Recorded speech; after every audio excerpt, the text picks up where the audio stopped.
Assalamualaikum warahmatullahi wabarakatuh. Salam Om Swastiastu, Namo Buddhaya, salam kebajikan. Perkenalkan, nama saya Esa Fajri Adiatma dari tim Pro, tim yang menyetujui MOSI. Otomatisasi adalah penerapan teknologi, program, robotika, atau proses untuk membuat produk dengan input manusia yang minimal. Hewan ini akan mengenakan pajak tinggi terhadap perusahaan manufaktur yang melakukan otomatisasi terhadap sebagian besar tenaga kerjanya. Di sini saya akan memberikan gambaran umum seperti dalam mosi yang disampaikan. Otomatisasi adalah penerapan teknologi, program, robotika, atau proses untuk membuat produk dengan input manusia yang minimal, ataupun proses penggunaan teknologi, robot, program untuk menggantikan manusia. Sedangkan untuk manufaktur sendiri adalah sebuah pabrik ataupun perusahaan yang memproduksi secara massal ataupun skala yang sangat besar. Pertama, saya akan membahas dampak positif dan negatif dari otomatisasi. Dampak positifnya, pekerjaan menjadi lebih cepat, dapat meminimalisir waktu dan kesalahan-kesalahan yang dapat dilakukan oleh manusia.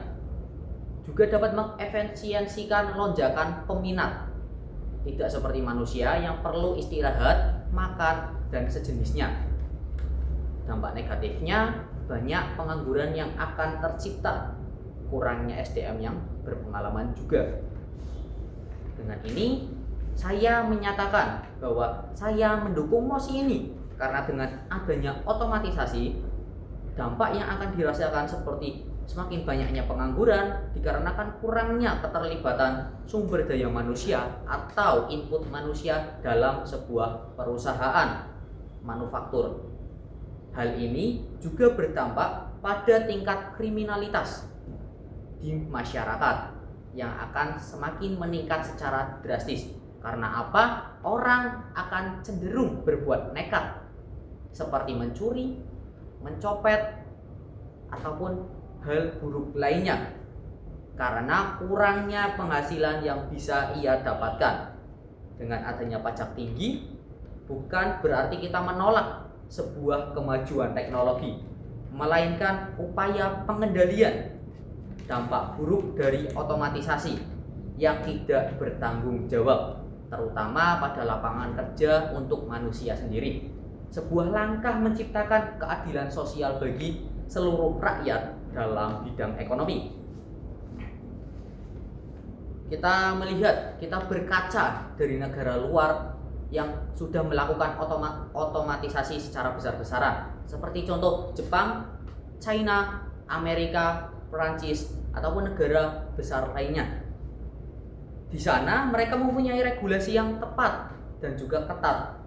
Jika Indonesia tidak memiliki regulasi dan membiarkan otomatisasi secara bebas, maka dapat dipastikan angka pengangguran akan melonjak tajam, apalagi dalam sektor manufaktur seperti tekstil dan elektronik. Contoh sendiri di sekitar saya, banyak perusahaan-perusahaan tekstil yang sudah menggunakan teknologi-teknologi, banyak pekerja yang ter-PHK akibat dari perusahaan menggunakan otomatisasi tersebut. Pajak juga merupakan sebuah bentuk tanggung jawab sebuah perusahaan. Perusahaan banyak menghemat uang jutaan, miliaran, bahkan triliunan biaya dari pengurangan gaji buruh yang harus menyumbang lebih besar terhadap devisa negara. Tentu saja perusahaan harus menyumbang devisa ataupun uang lebih besar terhadap negara agar negara dapat yang pertama melatih pekerja yang terkena PHK, yang kedua meningkatkan pendidikan vokasi, seterusnya memberikan bansos bagi orang yang terdampak. Otomatisasi tanpa pengendalian adalah perampokan hak buruh yang disamarkan sebagai kemanusiaan. Mesin tidak punya keluarga untuk dinafkahi, sedangkan manusia memiliki tanggung jawab dan keluarga untuk diberi makan. Terima kasih dari saya. Wassalamualaikum warahmatullahi wabarakatuh. Waalaikumsalam. Bila kurang lancar.